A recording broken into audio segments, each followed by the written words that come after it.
So thanks everybody for joining. I'll just do a super quick introduction of myself. My name is Sarah Adams, and I'm a program officer here with Rural LISC, and I'm playing hostess to everybody here today. We have Sam and Amanda joining us, and they are the real stars of the show. So they're going to be the ones that have all of the information to share. And Sam is a digital marketing consultant that works with us here at LISC. He and I work pretty closely on all of our social media, but he does a lot of digital marketing in general. So he's going to have a lot of things to share in regards to that today. And Amanda is the director of Northern Initiatives. They're a partner of ours that we work with. And she has a number of online businesses and initiatives that she pushes through an education portal. So she'll be able to share some of that information as well. It helps a lot of small businesses, especially now she's got some good tips and tricks that we were talking about earlier for moving small businesses and nonprofits online.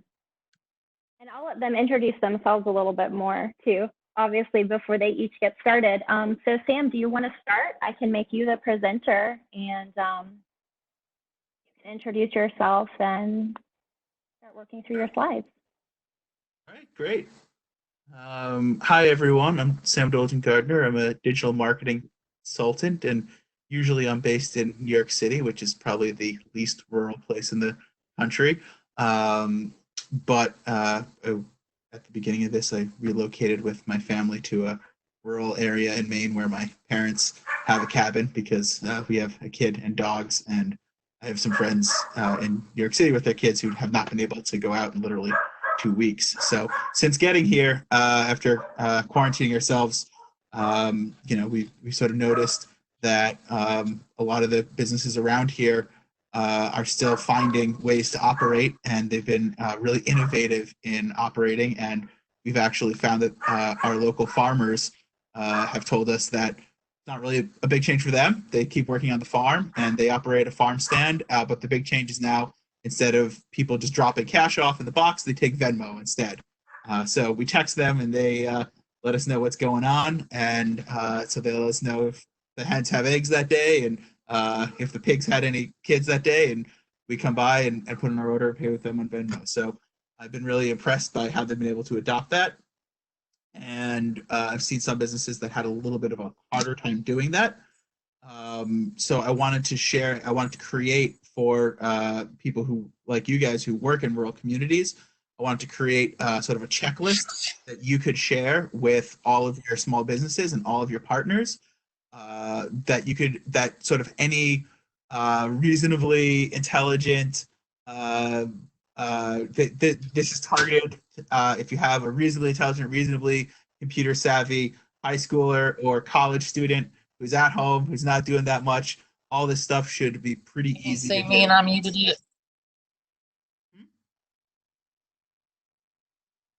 I'm gonna suggest that the way we handle this is have all the participants stay on mute, and if you have questions, please type them in the chat box, and at the end of the presentation we'll get to the questions, but I'll also be watching the chat box. If there's anything that absolutely has to be addressed right away, we'll address it, but we'll try to run through it and then do questions at the end, if that works for everybody.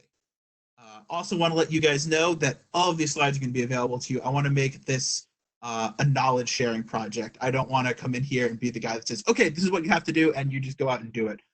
You guys have a ton of expertise that I don't have, especially folks who really know operations well. I know communications. That's what I do. I run a communications business. So folks who know operations really well, I would love for you to contribute to this. I have a working Google Doc that has this whole checklist. It's not as pretty as these slides. These are, very pretty slides that I put together. I'm very happy with them. But if you have stuff that you'd like to contribute, please go to this link, and it's the link is in the chat box. So please go to this link, get the slides, and you'll also get a link to contribute to the working Google Doc, because I want to keep giving this presentation to whoever can use it. And I also want to update it. You'll see there's a date on it, and I want to update it every week because this thing is changing every week, and what we know about it changes every week. And currently it looks like it's going to be with us for at least 6 to 12 months, and hopefully it's much shorter, but it looks like this is going to be with us for longer than most small businesses can afford to be closed. So that brings us to the first question on the checklist, which is, can you safely conduct operations during COVID? And if the answer is yes, then you want to make sure that your customers know. And we're going to go through all these ways about how to tell your customers and staff what you're doing. If the answer is no, I recommend first you guys check out this article by Matthew Pillarin, who's the head of Google's Growth Lab, and it's called Agility is the New Growth. So this guy is in charge of growing Google's products throughout the world. And Google obviously is, most of their users are pretty good at social distancing. Everyone gets their products on their phones and on their computers. And they have said, we're not going to focus on growth right now. We're going to focus on pivoting to figuring out how we can deliver our products and help our customers and clients deliver their products remotely. So there's lots of ways you can be agile and pivot. We'll go through a few of those. And I know Amanda has a lot more. And I know that you guys probably have been experiencing and seeing in your work some of these ways to pivot. And I hope we can hear from you guys on good ways to pivot. But on the other hand, a lot of people will just straight up need financial support. And I'm not going to run through all of them because I'm sure you guys see tons of these every day, and I'm sure you guys are paying attention to tons of them. I want to let you know a few of the ones that have really jumped out at me. And the first is turning to your local business organizations. This is hitting every place a little bit differently, and there's lots of local resources available. CEI Maine is a good example of a local organization that's really stepped up to create a COVID-19 resources for small businesses page. I've worked with some clients who are doing grants, and what they found is for every dollar of grant money that's available out there, there are about 100 people applying. So it's very hard to get the really big, broad grants. I think Congress has already burned, people have already burned through the PPP funds that Congress have allocated in 2 weeks. So those really big, broad programs, while they're important to apply for, they're going really fast. So make sure you're also applying for the local programs. SBA, obviously the best place to go for the big programs. U.S. Chamber of Commerce, also really good. Facebook stepped up with a $100 million fund. I'm sure they're getting tons of applications for that. And Google's stepped up with an $800 million fund. Most of that fund is in ad credits. So it's not really you're going to get cash from them, but you will get a lot of advertising. So if you can figure out a good way to stay operational, then you want to let people know about that and definitely take advantage of the free advertising. And my guess is it will be pretty easy to get that free advertising from Google because there's no marginal cost to them. They're just going to give you free ad buys. If you need to move to remote work with COVID-19, this is a bit of a challenge for a lot of rural places with rural broadband challenges. But a lot of places are able to get onto remote work with video chat. So you guys are all in a webinar, so you know how to use at least Citrix Webinar, and there's lots of alternatives to that. Google Hangouts is popular. Zoom has become the most popular. There's some security issues with it. I don't think that's really going to be a big problem for you unless you're in finance or healthcare where you have all sorts of regulations and requirements, so check in on what those are. The other things that you guys should pay attention to are the live streaming platforms, which is great if you want to broadcast to 20 people, 100 people, 1,000 people. Facebook Live is kind of the easiest to set up. You can run it from your computer, you can run it from your phone. Instagram Live is also really popular, only runs from your phone, but it's really easy to set up and work. And if you're broadcasting to a really large audience, you might want to consider YouTube Live. That's a really great platform. Also, it gives you a lot of flexibility, a lot of power. And if your business model is going to now and in the future involve talking to large groups of people, you really want to think about investing in a quality live streaming setup. So the easiest is just take your phone and you can be live streaming from this in 30 seconds and you're set up, and you probably already have one. But if you're doing things in a big theater, if you're doing things with low light, if you're doing things from a far distance away, then you'll want to invest in something that's a little bit fancier. So here's a basic live stream setup with your phone. Can I interrupt because we can't see that slide with the live stream on there with Let's see. the tripod setup. Yeah, can you share your screen? Yeah, I will show that. You got it? There we go. Yep, great. Okay, nice. Thank you. Okay, so so this is what a basic live stream setup looks like. I really recommend these ring lights if you can get them. This is less than $100. That'll give you great lighting. If you look at where I am right now, I happen to have really good lighting because I'm sitting in front of a window right here and a window right there. So there's nice lighting on my face. At night, bad weather, you don't have that nice window to be in front of, you're not going to get great lighting. This ring light, cheap, easy, runs on a battery, and really importantly, your cell phone stays steady, which, you know, if you have your laptop, as I do, not a big deal. But if you're trying to hold this thing in your hand, you're not going to notice it, but your hand's going to shake and your audience will go. So if you're working in a theater or any kind of big venue, then you're definitely going to want a live stream setup like this. And it costs starting around $1,000. Obviously, it can go up to as much as you want to spend to be professional quality. But absolutely worth it both now and for a future investment. It's gonna last you a long time, and you'll get the benefits of a long time. And if you want to get advice on how to set something like this up, the best people to go to are the church guides. Yeah, so I said I gave you guys 2 links here to some church guys who really know how to set up live streams, and they put on YouTube how to set them up. And they will give you all the information you want to know. They want to share all their information. They're on a mission to share their services. And whether you're doing a religious service or a musical performance or an educational performance, these guys really know how to do this stuff. And I really recommend you check them out for advice on how to live stream. Okay. So now let's go to how to communicate with your customers. Actually, I'll stop before then and see if I can pull up the chat window to see if anyone's had any questions. I seem to have lost my WebEx chat window when I started sharing my screen. Let me stop sharing the screen. There's the chat window. Okay, our PowerPoint's available. Yes. I've made this available to everyone as a PDF.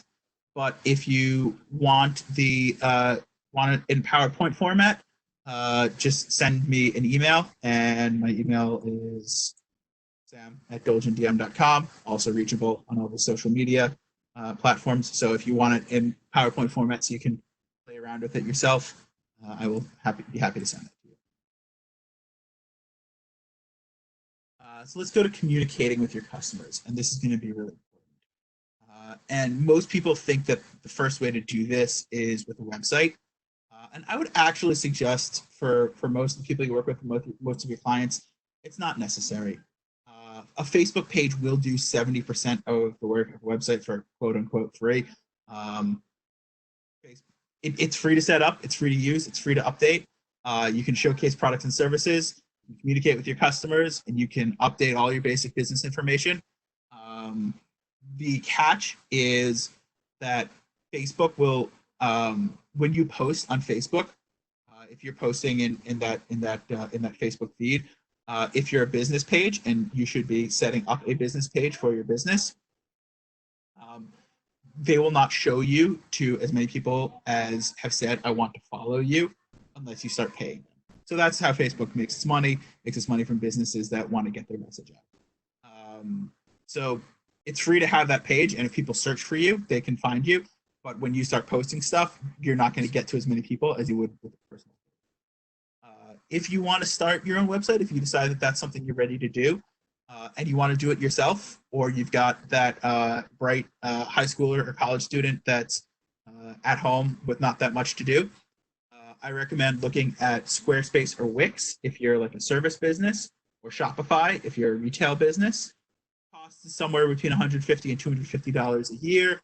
That includes URL, that includes hosting, and with Squarespace, Wix, and Shopify, that includes a website builder that lets you build a website with a drag and drop interface. You don't need to code. You don't need to think about how the thing gets hosted. It just kind of works. It limits you a little bit versus what a professional website would be. And most professional websites are built on a program called WordPress. But for most small businesses, that's kind of all you need. If you want to start now, if you decide, okay, now's the time I really need to get a professional website with all the bells and whistles and features, you do want to hire someone to do that because you'll spend a lot of time banging your head against the wall, unless you really want to make it your quarantine project to learn how to build websites. Expect to spend $2,500 to $10,000, depending on the complexity and speed which you want to get it built, and that's basically paying someone to build a website for you. Think of this like, building your the physical location of your business. There's some people who can build a house themselves and decorate it, but most of the time you want to hire someone who really knows what they're doing.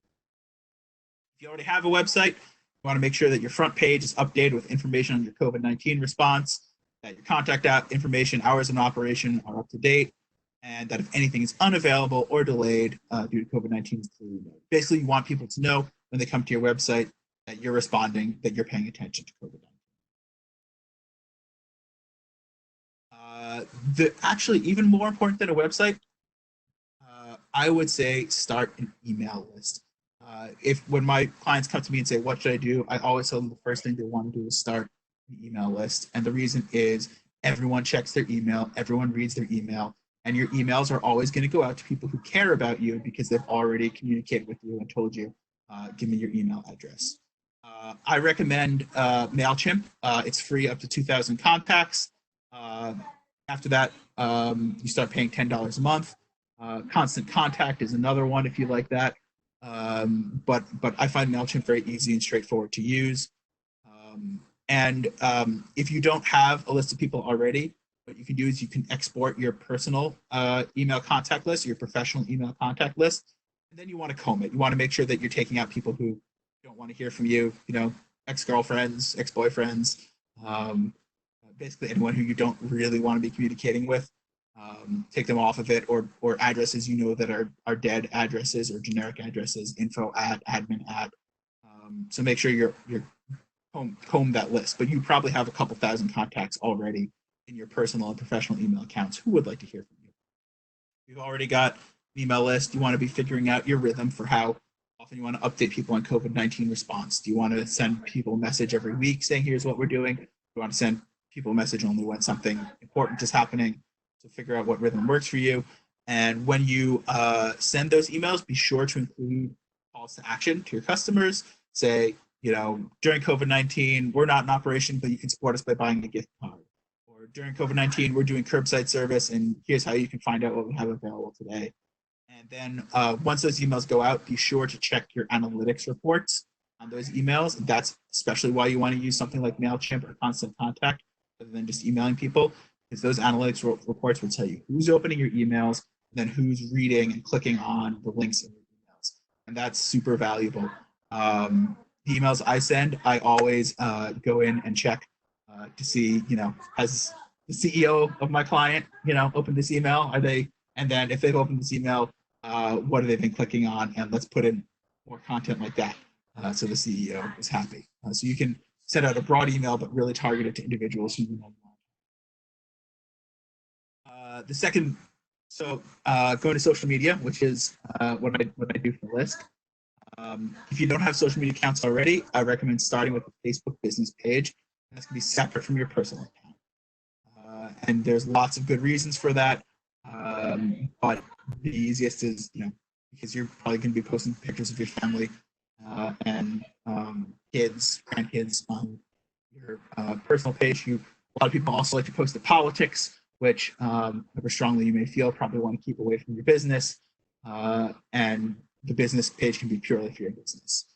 If you do lots of photos and images of your work, Instagram is great. It's super popular. It's super easy to use. People love it. Great way to share your photos and images. Some people, their work, if you're an accountant, not a lot of photos you can post of accounting.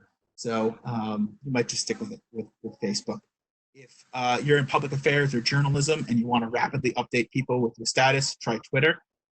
I was actually really happy where we were, the power got knocked out about 2 weeks ago, and I checked with the Central Maine Power Company on Twitter, and their Twitter was getting updated every few hours saying, here's where the power's out now. Our crews are on site. Here's pictures of our crews on site. Here's where we hope to get power restored. And that was really useful to me.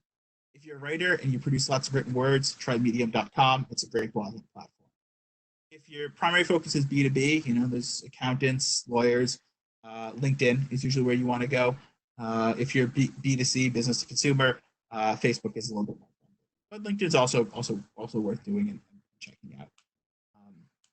If you already have your social media account set up, you should be making regular posts on the status of your business.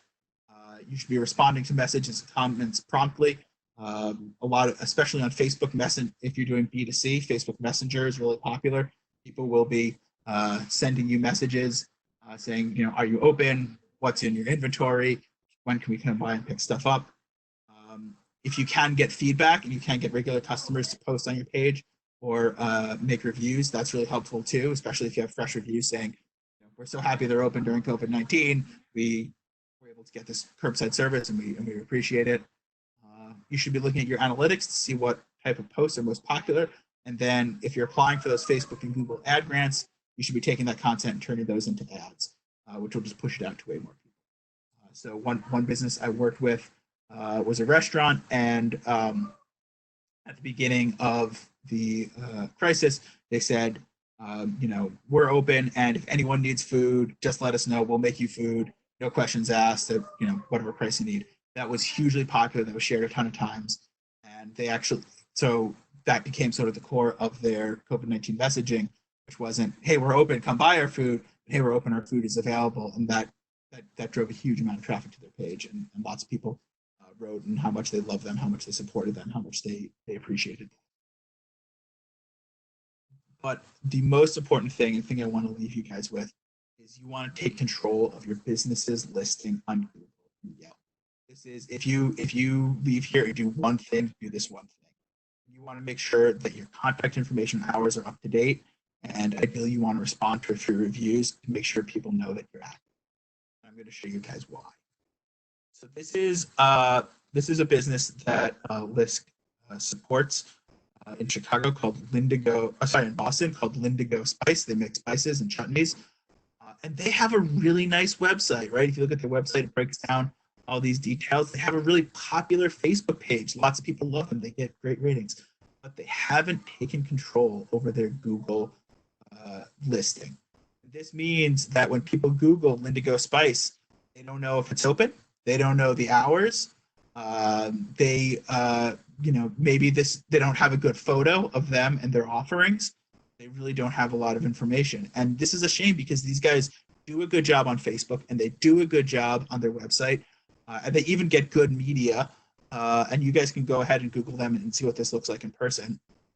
But this whole sidebar here is empty and unpopulated. And that's really hurting them. And I'm going to show you what a business that does this really well looks like.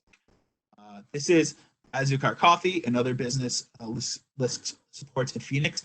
They don't even have a website. They have a Facebook. Really popular Facebook page, does really well, but they took control over their Google listing. Look how much information is here.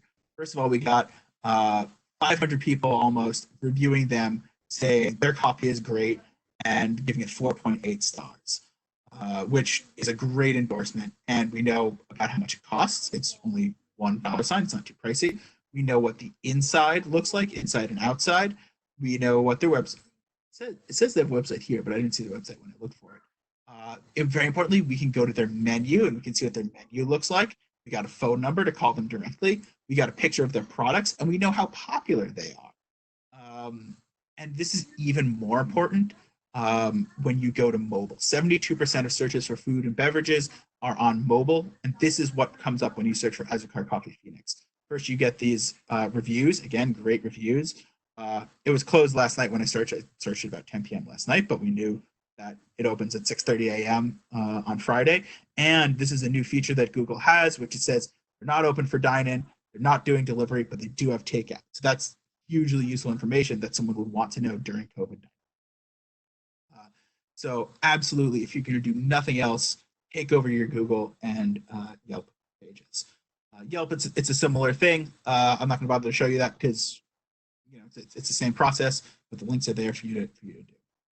Lastly, great time to get in touch with local media and build up relationships with local reporters. They're all going to be on Twitter and LinkedIn. Go ahead and just reach out and introduce yourself, let them know your story.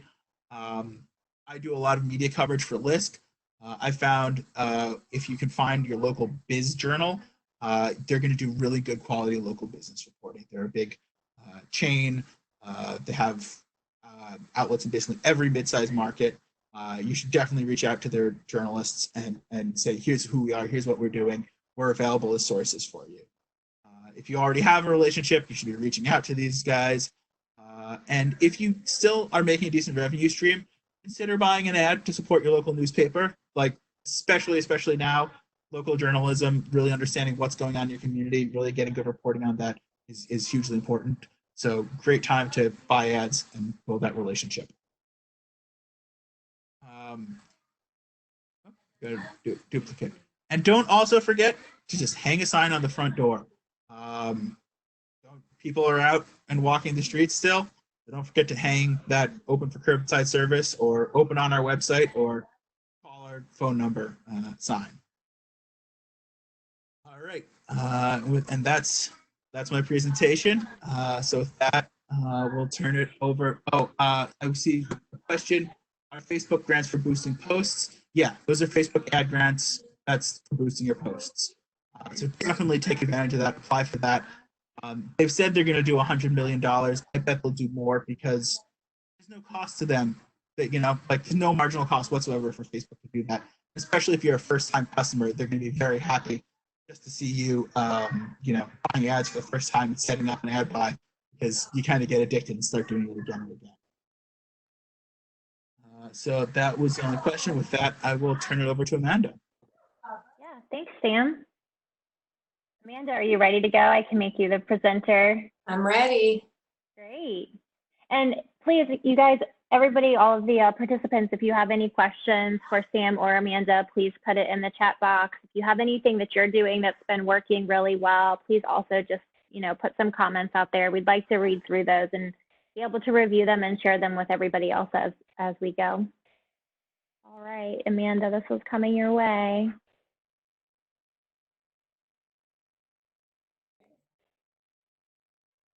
All right, thanks, great.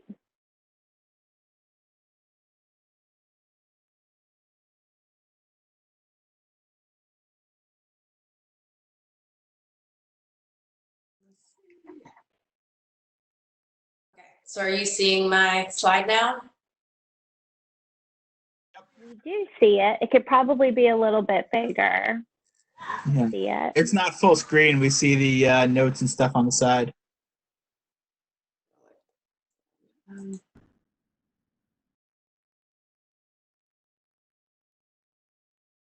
That should be better. So, yeah.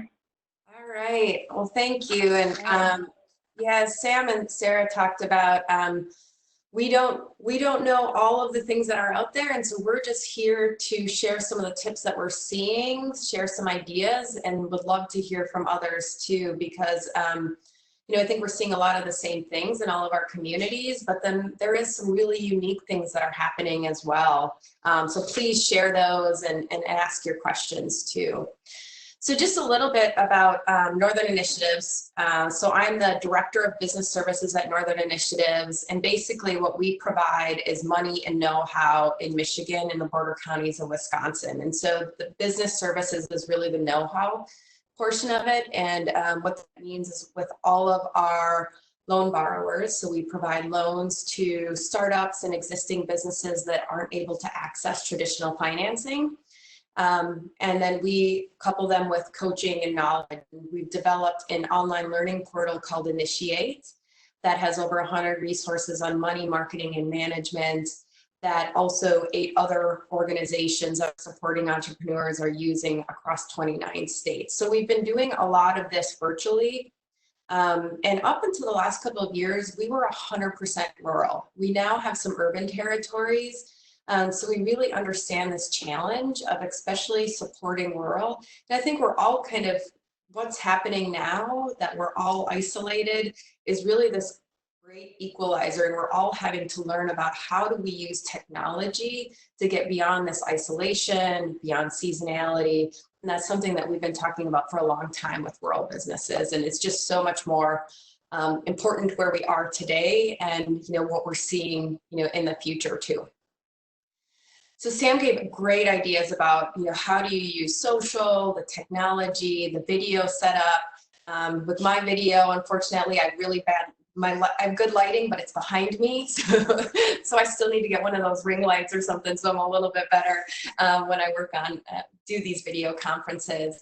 But I really wanted to give you some examples on how do you stay connected with these customers and staff, and how are other businesses doing it. And you know, we talk a lot about how do we keep our customers up to date, but it's the same thing about our staff, and whether we're, you know, you're working right now, temporarily closed, half kind of altered operations or fully open, it's still about how do we keep in touch with those employees, and also seeing both how are they feeling now and also individually. So I want to talk about that just a little bit. How do you sell products and services online? And this isn't going to get, you know, Sam's already talked about some of the platforms, but how do you get creative about it? Hosting virtual meetings and really making sure to accept some of those digital payments too. One of the things as I go through some of these examples too, I just have to put that disclaimer out there, is it always depends. Every state is under its own parameters now too, so you have to check with your state first to make sure that your type of business can be operating. And so these tips may be relevant right now, or they might just be relevant, you know, coming down the board too. So that's just something I wanted to mention and put out there. So you want to make sure you're leveraging all of your platforms. And so I want to be able to see if I go on your social channel, if you're sending out emails on your website, what is the status of the business? Because people are looking at different ways. They have a different way that they prefer to communicate. So if you are claiming all those social channels and thinking about being on Yelp and Google My Business, you want it to be very clear on there. What's the current status of your business? You know, how are you handling this? Email has been you know, very beneficial. So this customer, so Bella Joan Coffee, they're actually based in Marquette, Michigan. They're one of our customers, and they're a coffee shop. Well, now they don't have other food, so they've had to close their retail location, but they do roast coffee beans, so they can sell those packages. And so what they've started to do is think about creative ways that they can keep their customers engaged. And so they've done this limited release combo. They also are doing, they're going to be doing some live Instagram interviews with the farmers and with others that are in the coffee industry. So getting creative on how do they continue to communicate what is happening, but primarily email has been their main source. And so they continue to stay up to update people on where are we at right now. And obviously their things have continued to change, and they will continue to change. So letting people know the current status. And then how do you continue to interact with us? What are the cool things that are happening? I think everybody wants to support small business, but there is so many small businesses. And so creating some of those unique experiences really help to make people more likely to engage and to purchase. You know, if you're already selling online, so you've got that set up or are thinking about setting it up, get creative with those offerings. So they also offer a coffee subscription. So people aren't going to the stores as regularly or not going to their coffee shop, so no hassle. You can sign up for the coffee subscription, and every month you get that delivered to you. With Beth Milner Jewelry, they are the jewelry manufacturer, also located in Marquette, Michigan, do beautiful metal-based jewelry, and they started to make the nose pieces because those for masks, and then now they've started to create the cloth masks, and it's a pay what you can. So some people can't pay anything, others are overpaying so that they're sponsoring others, but it's been a way that to be able to take those talents and to be creative and to also support community at this time. You know, one of the biggest things, we all don't do well with isolation or uncertainty, and we have both of those going for us right now. And so it's thinking about how do we stay connected, and we're really seeing this small businesses doing that. Another one I wanted to share was Fellow Flowers. So they actually had this going before all of the changes, but they have this event called Declare It Day, and they've been doing this for a few years. And Fellow Flowers is this brand that really helps to empower women, and really usually around fitness, but it's gone beyond that too, and it's had a different shape. But every year on February 1st, people, hundreds, thousands of people declare what is their challenge for the year. They say it out loud, and then it ties back to merchandise that can be purchased, and it just creates this whole movement. And there is a holiday for everything. So we've got ice cream holidays, pizza holidays, National Siblings Day. So thinking about, and coming up, we have Mother's Day, we've got Father's Day. And so how do you leverage some of those upcoming events and be a little bit more creative about it, and thinking about that current situation, where people are at? How do we kind of all uplift them and or create your own holiday too? So ways to be creative and leverage those online platforms. And not everybody has e-commerce, which is okay. So use your channels. I'm using a lot of Facebook examples, but you can be on Instagram, you can do this via email, and people are saying, they're highlighting. So Queen City Running, it's a shoe store, and they're actually doing virtual fits via FaceTime. And then also they can do the orders, so they're drop shipping from their suppliers. So you just need to call in, they can do a FaceTime, and they can help you with their shoes. So you can continue to stay active. So I thought that was pretty creative. With Crescent Moon, so they are a women's clothing store, and they're doing, virtual try-ons, and then highlighting what the name of the product is, how much. So it's very easy to see and say, oh, do you have this size for me? And I'd like to get that, and she can then ship it out. So it's a way to be creative during this time to continue to connect with everybody and continue to have those sales too. And I really like seeing it on somebody instead of on a hanger too. I think that brings it to that next level. And this last example is a bookstore. Many of us in rural areas do not have Postmates, but we might have. I'm seeing where Grubhub and some of the other delivery services are doing some of the other retail deliveries too, not just restaurants.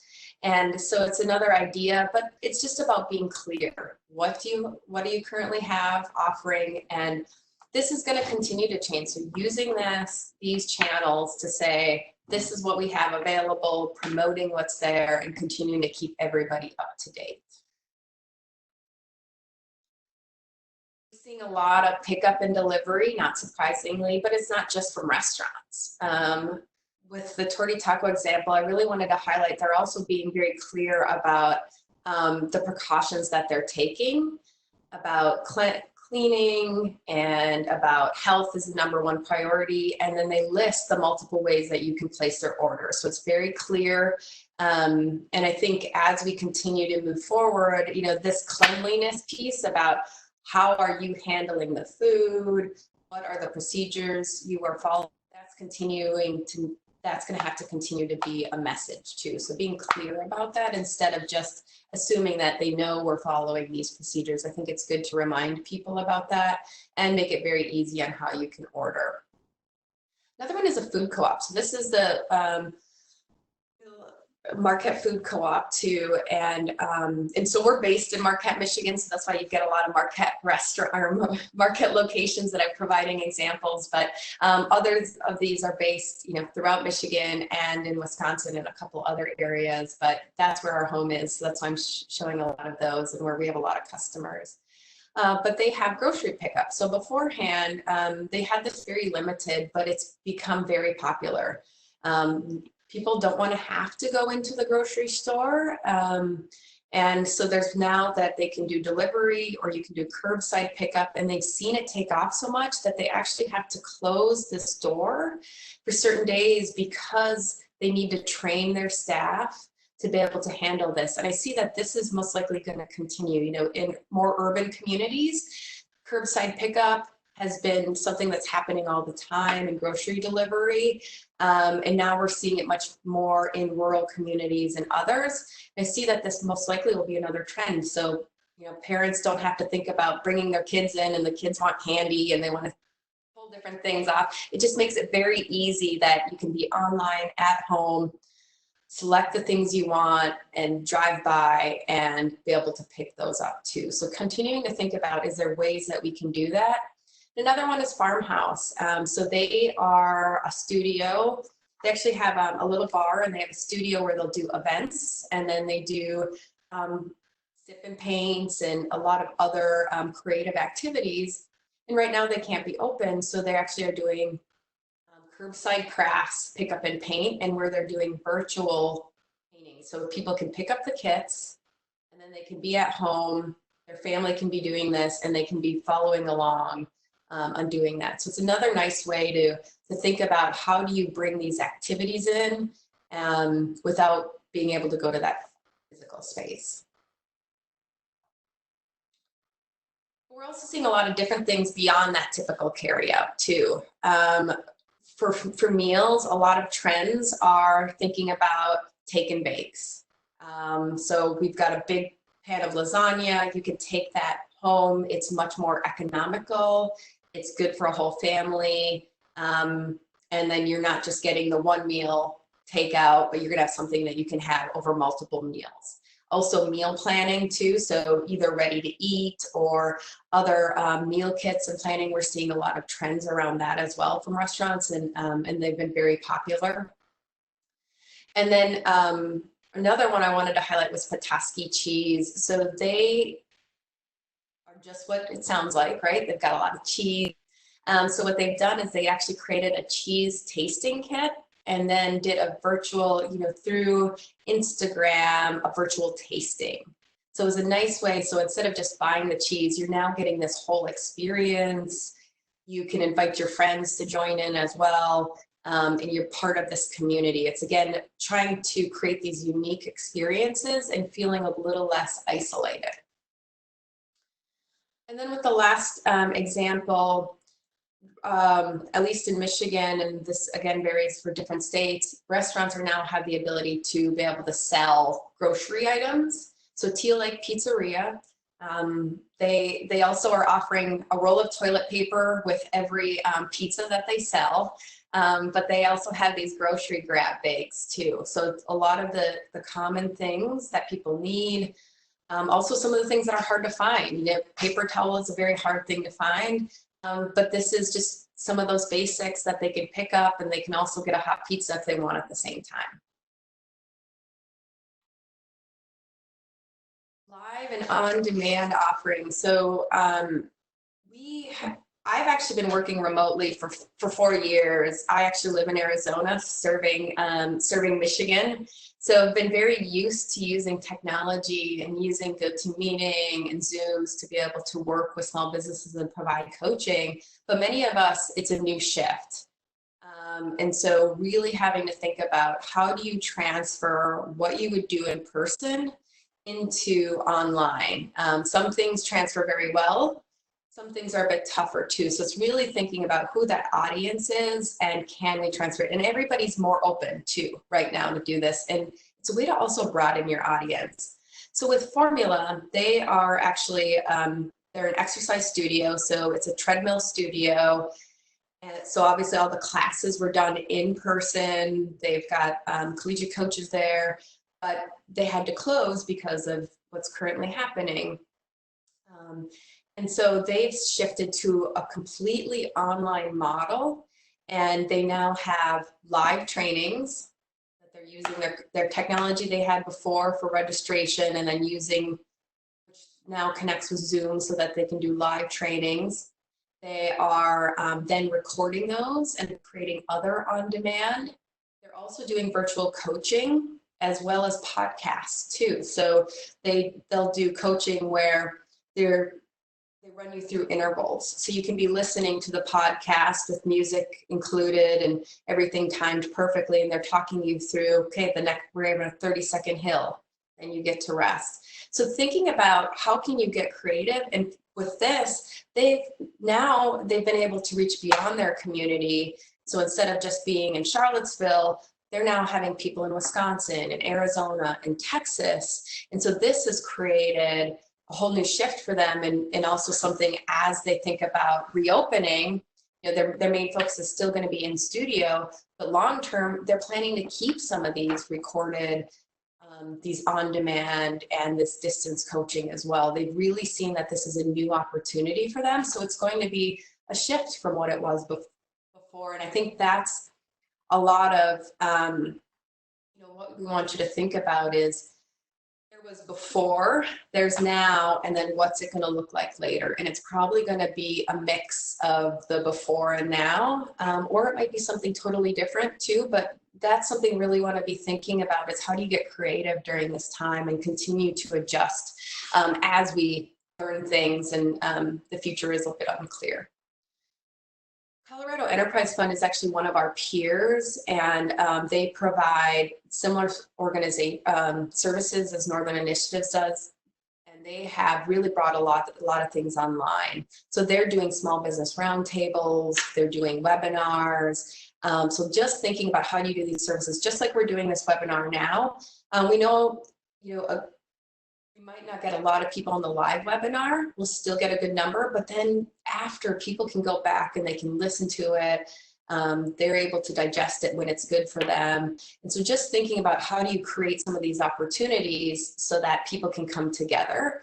And also too, if you can bring in other businesses. So with theirs, they're bringing in other businesses. So that people are going to be able to, they might know Dryland Distillers or Sky's Massage, and they're able to them some questions and maybe see them as a leader too. So thinking about how do you bring them together. And then with this last example is Kent District Library. So it's a library in Michigan, and libraries are beyond books. They provide a lot of programming. And so they went to Facebook Live. And so they're on Facebook doing crafts, they're reading to kids, they're doing book lists and highlighting other services. So it's still staying connected with that community and finding new ways that people can engage. So it's reminding people that the library is still there. They have audiobooks, they can provide programming to your kids, to your family. And so those are some other ways that people are staying connected. The other thing, and Sam brought this up too, is it's all about community right now. And I think we're feeling it more than ever, just with the current crisis, with our isolation, and thinking about how do we become more connected, and how can we help too, which is sometimes hard when you feel like I can't leave, so how do I help? And there's only so many businesses we can help as well. So there's some creative ways that people are doing this, which is also good for business too. So Fuel Your Tomorrow is a newer business, and they do meal planning, but they've also had to shift their model a bit, and have been getting really creative. I've been very interested to see what they've been doing. And so they have a buy one, give one. So you're getting something that you need for your family, and then you're also giving this to someone else. And we saw a follow-up post that had overwhelming interest in this, and they were looking for people that, who do you know that has need, nominate them, because we are really getting a lot of interest, and we're going to be able to give this back, and people are going to be able to get fed. So I think if you can do those types of things where it's like, you might need this, or focused on giving, how do you let somebody know that they're not alone? We can help somebody who's in more need. Thinking about how you can leverage that and get creative about it.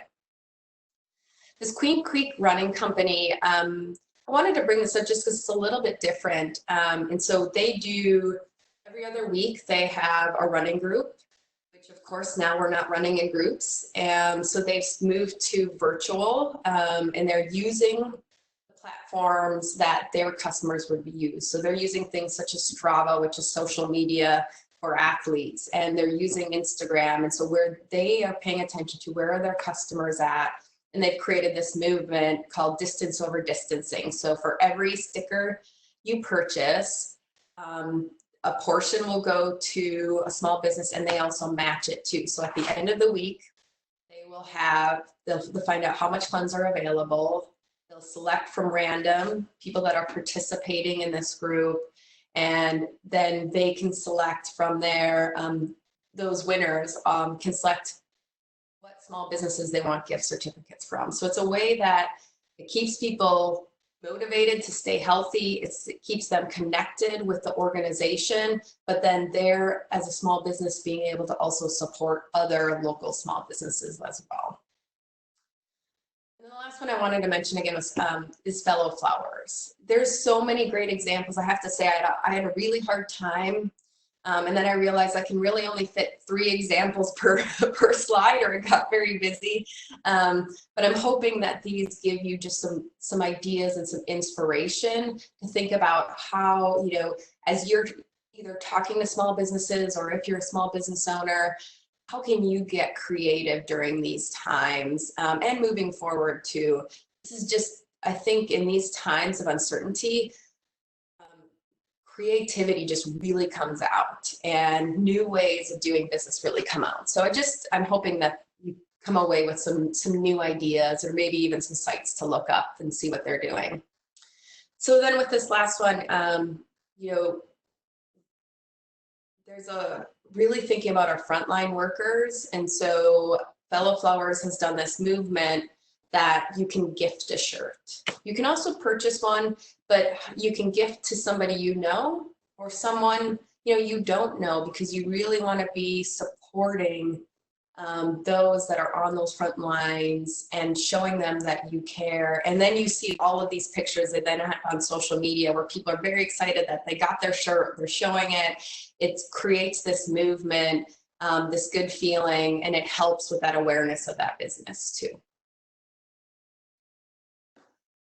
So just want to talk about digital payments. We're seeing more people go away from cash. You know, cash is in your hand and you're touching it, as well as it's a little bit harder to be 6 feet away. And because we're trying to do a lot of things virtually, and so Sam had mentioned Venmo.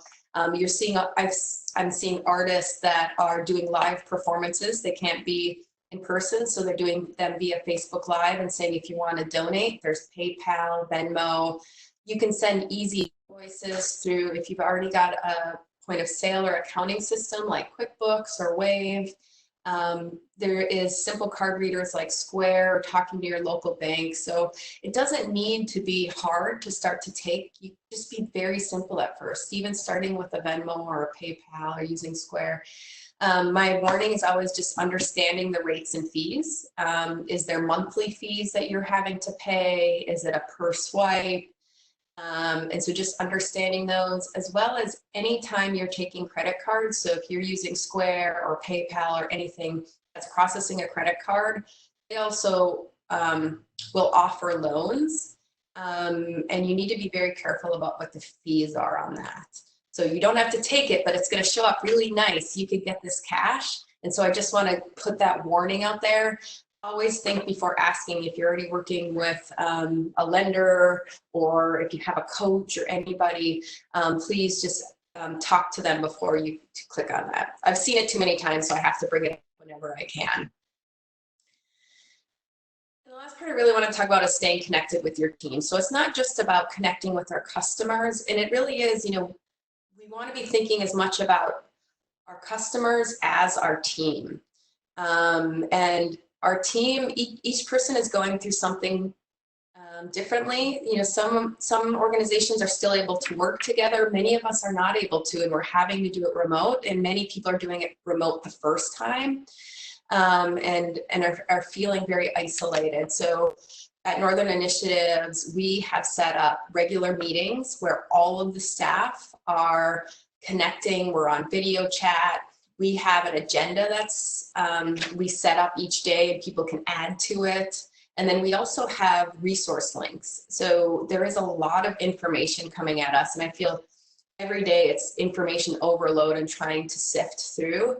And you know, you might get an email one day, but you also got 100 other emails, or you had a whole bunch of other calls. So we've wanted to centralize everything. So we have these key resource links on the bottom right that anybody can go back to see how are we, you know, outreaching to our customers, tracking our time, What about the deferrals, the payments? What about the other programs we're tracking right now? Where can you get that information so that everybody is on the same page?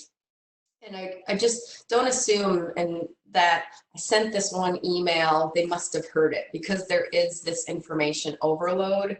And then also thinking about if you're program focused or project focused, either with customers or internally, maybe using an online project management system like Asana or even just a spreadsheet to be able to track those things, because you're now not able to go down the hall and say, oh, where are you at with this? You have to be a little bit more intentional with communications, and that's something I learned.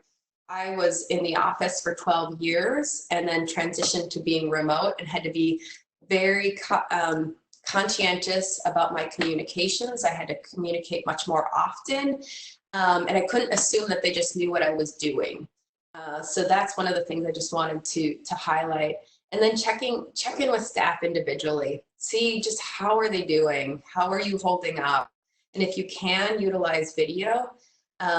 Email, you can't tell tone, you can't tell anything. They could say, I'm great. On a phone, you can understand a little bit more, and video is that next level. So you can see my face now and you can see what my expressions are. If I was really not liking this presentation, you'd be able to tell that. And so just think about those things as well. And it's many of the same tools you would stay connected with your team. And so even if you're not working right now and the team is temporarily laid off, still just keeping them up to date, checking in with them, seeing how they're doing, saying, we're hanging in there, we're going to have to wait until we hear if we're going to open again, or this is kind of our plans. Even if you don't know, still just staying connected and saying, this is what we do know.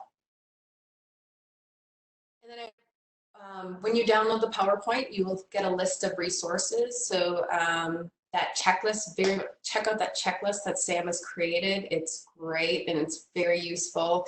And then we have some additional resources too that we've developed about projecting cash flow needs in times of uncertainty. This is something very crucial for small businesses, and it's going to have to be updated regularly.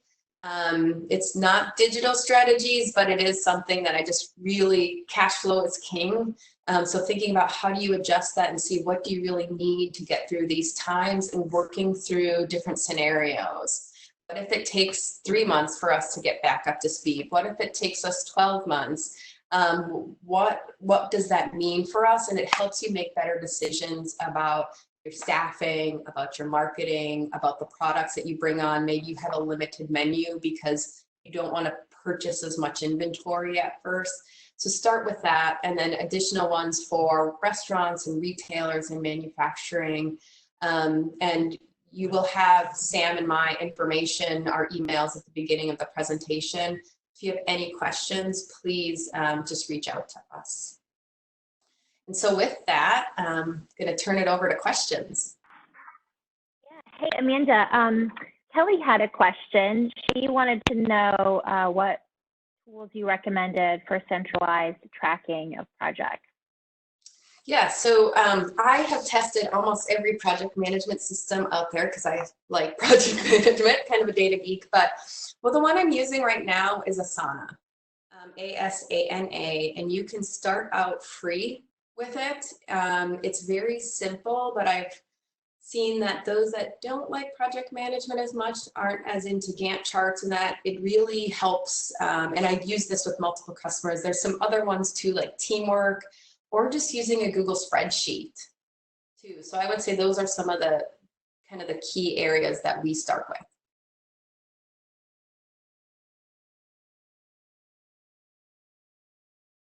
Okay, great, thank you. Does anybody else have any questions? I'd really like to spend a few minutes here at the end of the call going back and forth with Amanda and Sam if you have any questions for that. And also I have some contact information for you for some people here at LISC who can help out as well.